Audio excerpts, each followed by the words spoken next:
Amigas, amigos de Ultimátum Digital, buenas tardes. Estamos en el Arsenal de Plumas y pues tenemos casa llena ahora. Gracias a Alejandro, su director, Alejandro Moguel, por estar compartiendo con nosotros este espacio. ¿Cómo estás, director? Buenos días a todos. Tony Guillén. Buenas tardes a todos. Sí, ya, buenas tardes. Buenas tardes, director, buenas tardes. Guizar. Bueno, pues hemos tenido una mañana muy intensa. Así es, muy intensa. Actividades muy importantes. Pues Helen Barrios en el programa Tu Imagen Triunfadora tuvo un panel a distinguidas personalidades. Esto es un programa especial previo al Día Internacional de la Mujer, que es el lunes 8. ¿Qué les parece? Muy buena la presencia, personalidades, insisto, de Sacil de León Villar, senadora de la República, Beatriz Elena Figueroa Córdoba, y es una empresaria y dirigente de la Asociación Mexicana de Mujeres Jefas de Empresas, la doctora Cintia Marisol Villela Herrera, pues ella es una distinguida profesionista, y un enlace vía Zoom que se tuvo con la periodista Norma Madero Jiménez. La verdad, muy bien, de lujo, de alto calibre. Sí, la participación con Helen Barrios. Ya lo pueden ver en nuestra plataforma, la charla completa, muy interesante. Vamos a las columnas. Oye, pues mi querido maestro Tony Guillén, queremos empezar contigo porque pues estás hablando de que lo bueno debe permanecer, y pues hablas de Carlos Morales Vázquez, pues en función a unas declaraciones que hizo con nosotros José Antonio Molina Farro. Quiero adelantarles de que ya ocurrió hoy a las 10 de la mañana una sesión de Cabildo del Ayuntamiento Capitalino, y ahí pues ya hizo oficial su licencia, que, como lo anunciamos hace un par de días, presentaría este viernes para separarse del cargo de presidente municipal. Y también les quiero decir que a las 13 horas, a la 1 de la tarde, tendremos en una entrevista presencial a Carlos Morales Vázquez. Pero háblanos ahora, Tony Guillén. Pues justamente consideré que era necesario, prudente, políticamente hablando y periodísticamente hablando, hablar del alcalde Tuxtla Gutiérrez, porque es en la capital, por la coyuntura que venimos hablando de él de manera particular, pero más allá del tema electoral y político, yo quise escribir haciendo una metáfora de un barco hundido, ¿no? La referencia, porque regularmente ya tenemos las cifras, ya tenemos las estadísticas, aquí el numerólogo especialista habla de los porcentajes de la quiebra, y entonces yo quise dar otra mirada de cómo, es una opinión personal por supuesto, de esta metáfora del barco. Era un barco hundido, la administración municipal de Tuxtla Gutiérrez, y uno de los elementos ahí claves que expongo es que este barco hundido ya sabían los dos últimos gobiernos, tanto de Juan Sabines como Manuel Velázquez, que no hicieron absolutamente nada. El gran mérito notable y encomiable de Carlos Morales es que de ese hundimiento, pues lo fue sacando poco a poco, ¿no? Y ahí menciono, por ejemplo, el Titanic nunca fue rescatado, sigue ahí, ¿no? Todos vimos la película, sigue ahí el Titanic, y en este caso, por eso refiero a la metáfora, este barco hundido de las finanzas de la administración pública salió a flote. Salió a flote, yo creo que es el primer punto referencial positivo de Carlos Morales, que se empeñó. Yo creo que no fue fácil, ¿no? Hemos entrevistado aquí a varios funcionarios municipales, al propio alcalde, que lo tendremos a la 1 de la tarde. Me parece que fue un desgaste, fue un trabajo de día a día, pero finalmente surgió. ¿Por qué? Por antecedentes penísimos, lamentables de cómo se venía manejando ahí, e incluso está el barco a flote de las finanzas, siguen habiendo problemas todavía, pero ya está caminando, ya está avanzando, y por eso rescato esa frase que nos ofreció aquí muy claramente, que la retomé del doctor José Antonio Molina Farro, un hombre muy preparado, y si lo dijo fue por algo, entonces yo retomé esa frase, que lo bueno debe continuar, y me parece que las administraciones municipales como la de Tuxtla, quizás algunas otras existan por ahí en el escenario de la geografía chiapaneca, deben de continuar, deben de tener esta nueva oportunidad, un nuevo aliento de sanear las finanzas y tener una perspectiva de crecimiento. Esa es mi opinión, considerando todos estos elementos, estas evidencias del rescate financiero. Bueno, y dices, otra persona no lo hubiera hecho tan bien. Así es, yo creo que no lo hubiera hecho bien, perdón por algunos, y como ahí digo también, muchos apostaban que Carlos Morales quebrara y que fuera su tumba, a mitad del año prácticamente. ¿Cómo vas a salir de tantas crisis? Oye, ¿cómo le vas a hacer para arreglar aquí, para arreglar allá, etcétera? Y sin embargo lo hizo. No sé qué hubiera pasado con otras personas, pero uno tiene que juzgar lo que está viendo, y me parece que nos está mostrando buenos frutos que tienen que ser considerados por los votantes. Muy bien, Alejandro. ¿Es lo mismo? Cierra con el tema, ambos cerremos. No, sí, completamente de acuerdo con Tony. Fíjate que en la mañana venía yo reflexionando sobre eso, porque para la gente que nos ve y nos oye, los periodistas nos bajamos del carro y ya estamos pensando, ¿no? Yo decía, ¿qué hubieran hecho Fernando Castellano, los anteriores, ¿no? Si se hubieran encontrado con esas circunstancias, a pesar de que ya estaba el ayuntamiento, en la época de ellos así estaba, y no hicieron nada por rescatarla, la administración de las finanzas, y coincido contigo, debió haber sido algo complicado, difícil, significó sacrificios, ¿no? Había intereses creados, había que terminar con algunos, y los sindicatos, es otra cosa que tienes que ver, que los ha tenido tranquilos. Anteriormente, a pesar de que se les daba todo, tenían muchos privilegios, hacían marchas, bloqueos, tomaban la presidencia. Entonces también eso habla de gobernabilidad.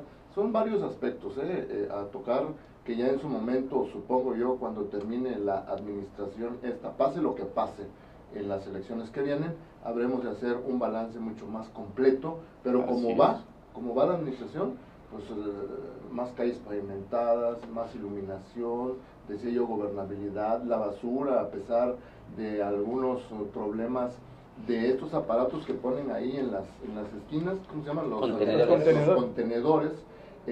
Como no estamos acostumbrados, se ve mal, ¿no? Pero en otros países, en Estados Unidos, por ejemplo, son contenedores de este tamaño, de la mitad de esta sala, ¿no? Y ya llegan los camiones grandes, y allá te ponen basura reciclable y la no reciclable. O sea, no estábamos acostumbrados, y creo que también eso significó bastante con respecto a una ciudad más limpia y más saludable. Así es. Sí, yo coincido contigo, recuperar a Tuxtla Gutiérrez requería de 2.000 a 3.000 millones de pesos más por año del presupuesto que tiene. Enfrentaron el lado laboral, gente que la sindicalizaron de la noche a la mañana, un número grande de aviadores.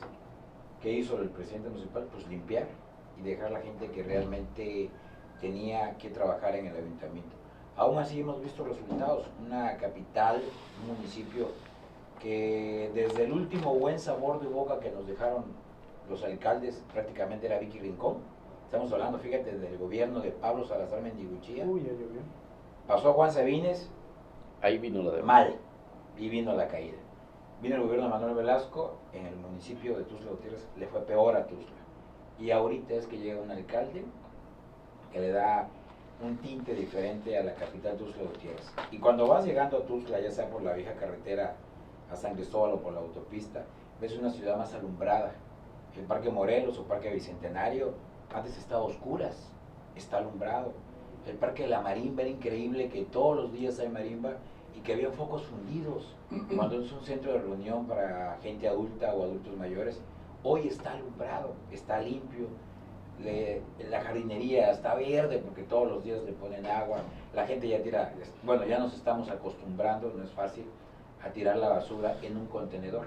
Por años era a la esquina, hoy ya hay una nueva cultura que lo inició este gobierno, y me queda claro, y lo digo como tuxtleco, me queda claro que ojalá la gente que tiene la decisión de tomar decisiones políticas en Chiapas y en especial Tuxtla Gutiérrez, le den otra vez la oportunidad al actual presidente, o no sé si ya metió licencia, o de que esté 3 años más. Conoce la problemática de fondo, de cepa de la capital. Viene un laudo laboral terrible para la capital, en el ayuntamiento, y lo sabe el presidente y lo ha comentado, que es algo que le dejaron y lo está tratando de resolver. Entonces, aún así han habido obras, claro, con la participación del gobierno del estado, del gobernador Rutilio Escandón, pavimentaron calles, que tenía años que no mirábamos que pavimentaran calles. De veras, es preocupante. Acabaron los festejos de los baches, ¿no? Acabaron los Ya festejos de los lo Para baches, empezar, los dos baches, el ¿no? secretario de Obras Hasta un Públicas. presidente municipal que le decían bachir de baches. Bueno, pues, Increíble. sí, cabrón. bueno, la verdad es que la debacle de la Sí. administración municipal en Tuxtla vino a partir del gobierno Sí. municipal Así es, sí. de Juan Sabines Guerrero. Le prosiguió, no hizo nada para rescatarlo Jaime Valls. Nada. Luego siguió Córdoba, Toledo, Córdoba. Samuel Córdoba. Toledo. luego Y ya finalmente Yacir, que comenzó a hacer eso terrible, y concluye Fernando Castellanos. No, Entonces, mira. tantas administraciones, porque las anteriores, habría que decirlo, desde el doctor, bueno, primero fue el contador Enoc Araujo, muy buena administración, los Sí. tuxtlecos Sí, lo claro. siguen recordando muy bien, le presidió Vicky Rincón y Paco Rojas. No fueron gobiernos que tuvieran una crítica fuerte de los ciudadanos, por el contrario, había orden, Sí, había claro. disciplina administrativa. Como que eso lo retomó Carlos Morales Vázquez y Sí. toda esa ruina que nos Sí. dejaron los gobernantes priistas, habría que puntualizar, Sí. y el último PRI verde, Fernando Castellanos. Así de que- Perredistas, priistas, Perredistas, verdes. sí, bueno, pues terrible lo que pasó en Tuxtla, pero ahora tiene un nuevo rumbo. Así Vamos es. a platicar sobre eso con Carlos Morales a las 13 horas. Y hablando de presidentes municipales, nuestro subdirector Alejandro Moguel, acá entre nos, chambé toda una fichita, platícanos, sabemos mucho de la historia de este señor, pero tú lo consignas de manera muy puntual hasta los escándalos en los que se ha visto. Sí, fíjate que a propósito de su detención reciente, ¿no? Me puse a investigar, porque a veces por la vorágine de información que tenemos, somos 120 y tantos municipios, nos llama la atención uno, luego otro, luego otro, luego otro, se pierde, ¿no? Y de Coita lo tenía yo perdido, pero empecé a investigar y resulta pues que ya se había, de 5 veces que se postuló, pues ha ganado, ¿no? Y ahorita fue del PAN, luego fue Movimiento Ciudadano, ahorita que se fue el Partido Verde, pero no había tenido precisamente empatía con los grupos sociales del municipio.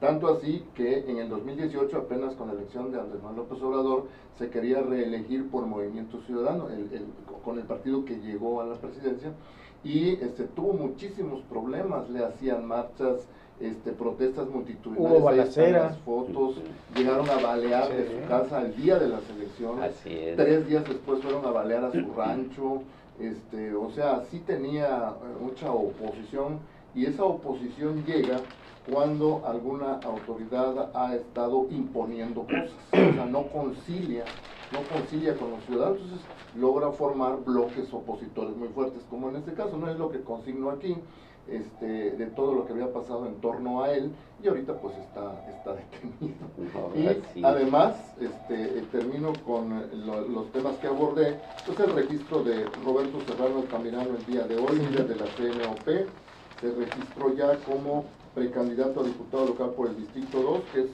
parte poniente de Tuxtla Gutiérrez, y está aspirando a encabezar la coalición Va por Chiapas, que además está integrada por el PAN y el PRD. Así es. Pues la verdad, muy prometedora la propuesta que pues, trae Roberto Serrano Altamirano.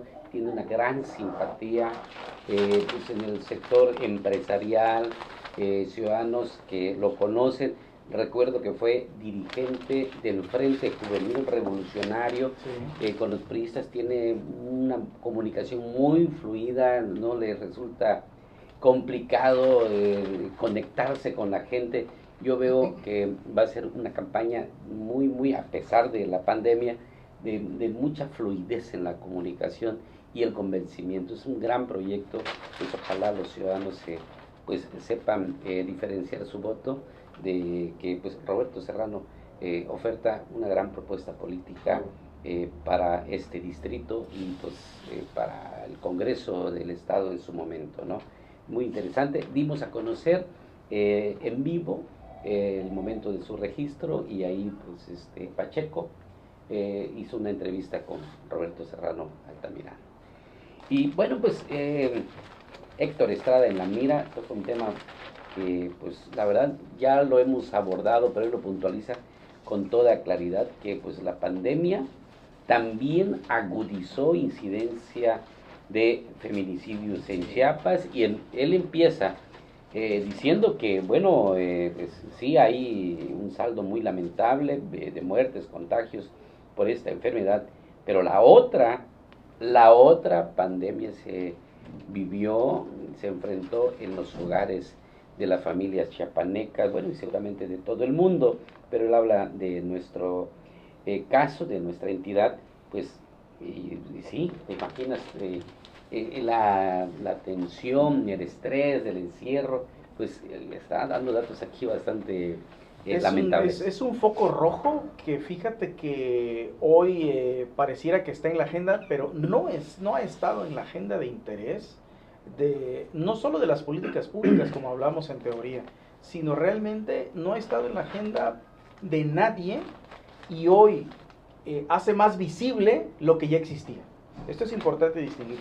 Ya existía, pero hoy se hace más visible porque cuando se supone que debe estar protegido en tu casa, quédate en casa, cuando empezó la pandemia hace un año, y resulta que no, que la manifestación más aguda, más grave, supercrítica a nivel mundial, en México, la violencia doméstica, es decir, dentro de la casa, no afuera, no los feminicidios, sino dentro de la casa, es verdaderamente preocupante y relevante. Y eso tiene que ver con lo que está pasando adentro, justamente. Por supuesto, importa lo que está afuera, el contexto donde te muevas. Pero es una situación que se tiene que trabajar desde muchos frentes, desde la educación, desde la procuración de justicia, desde los procesos formativos, desde la cultura, de la sociedad, de los medios, como que todos deberíamos estar haciendo campaña para tratar de impedir eso, porque son espeluznantes las cifras que hay, como bien lo aborda el amigo. Sí, pero fíjate que... Rapidito, yo siempre he pensado que todo debe ser por estrategia, a través de estrategias. Desafortunadamente estoy de acuerdo en muchas cosas que está haciendo el presidente, no hay que desestimarlo, pero en ese punto veo que no están haciendo gran cosa como un plan estratégico. Fíjate, me estaba yo recordando lo mismo que decía hace un rato, ¿no? Cuando entró Vicente Fox y prometía un cambio, yo pensaba, lo platiqué, lo dije en los medios en los que estaba, que si pretendían hacer un cambio debería empezar en las escuelas desde el kinder. Y si hubieran empezado en aquel entonces, mira, ya transcurrieron 20 años, fuera una generación de jóvenes ahorita educados de aquella manera, pero de una manera estructural, profunda, con estrategia. Hay que conocer la opinión, el conocimiento de los antropólogos sociales, de los sociólogos, de los psicólogos, hasta de los psiquiatras. Sí, hay que obtener información, porque ese asunto del machismo, porque de ahí viene toda la violencia intrafamiliar y contra las mujeres, pues debe tener un fondo más profundo del que nosotros vemos, y por ahí tendrían que atacarlo también, ¿no? Si es educativo, hay que atacar la educación; si es formativo, hay que verlo; si hay problemas psicológicos, hay que atenderlos desde las escuelas, desde los centros de trabajo, desde todos lados. Entonces, yo coincido contigo en eso. A nivel nacional no veo estrategia, porque si él dice que sí, el presidente dice sí, los estamos ayudando, tenemos medio gabinete de mujeres, todo, pero eso no lo resuelve todo, debe ser de fondo. Mi punto de vista. Sí es preocupante, porque la violencia intrafamiliar, la violencia de género, que muchos de ellos terminan en feminicidios, se está hablando. Antes se maquillaban las cifras, por eso mirabas pocos feminicidios. Hoy los números no son maquillados, se habla de 3.600 feminicidios anuales aproximadamente. Estamos hablando entre 30 a 35, 36, 37 feminicidios al mes, entre 10 y 11 diarios a nivel nacional. ¿Te imaginas 3.600 feminicidios en un año? Es terrible, las cifras están ahí. México está a nivel internacional por esas cifras de cuántas mujeres han sido asesinadas en este país en los últimos 2 años. Yo no culpo al actual gobierno, está mostrando las cifras reales, crudas, antes las maquillaban, sí es preocupante, pero sí coincido en esta mesa. Hay que trabajar la currícula educativa y cultural, hay que construir ciudadanía, y eso no es con un gabinete de paridad, sí, no es 50 ni por hombres, decreto, no, ni por decreto. Hay que bajarlo a la currícula, y a bajar a la currícula implica iniciativa pública y privada, es cambiar la currícula de las novelas, de los noticieros, de las redes sociales, del internet, un buen trabajo, la radio, ya no permitir a políticos que ofenden a sus esposas y las golpean participar, y en la currícula de educación básica, que es preescolar, primaria y secundaria, sí se tiene que trabajar con una materia que tenga que hablar sobre civismo, de cuál debe ser el comportamiento del hombre y la mujer en una sociedad donde convivimos todos, y sobre todo no violentar los derechos de una mujer y menos golpearla y asesinarla. Ahí tenemos que trabajar en la construcción de la ciudadanía. Y fíjate los datos que dice Héctor Estrada, es lo que plantea. 10 asesinatos de mujeres al día en el país, y el 73% de estos crímenes fueron cometidos con disparos y con armas de fuego y estrangulamiento. El resto de los asesinatos se generó por fuerza física, empujones desde lugares elevados, maltrato, abandono, agresiones sexuales u homicidio sin especificar. Son datos duros, muy fuertes. Pero está bien, hay que exponerse. No se tiene que plantear, hay que decirlo, así es. Pues muy interesante, gracias a... También un agregado que es bien importante que dices educación. Pero te voy a decir, hay un punto que no se ha tocado y que eso se tiene que abordar también profundamente, de manera interinstitucional, pero hay ciertos sectores que deben aportar mucho. Las religiones, de todas las denominaciones deben hacer, porque desde ahí se conecta mucho nuestro mundo cultural de qué posición cada uno debe tener, tanto la mujer como hombre. Y como dice el director, también ahí piso parejo. Y en las posiciones religiosas se ha enseñado que la mujer sea débil.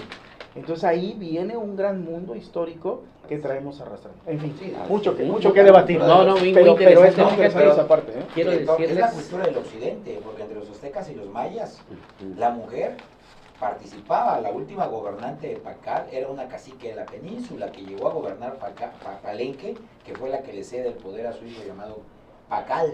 Entonces, en nuestras culturas indígenas, la participación de la mujer era igualito que el del hombre. Vinieron los del occidente, los españoles, y nos trajeron otra mentalidad y una religión llamada catolicismo, y nos cambió la mentalidad.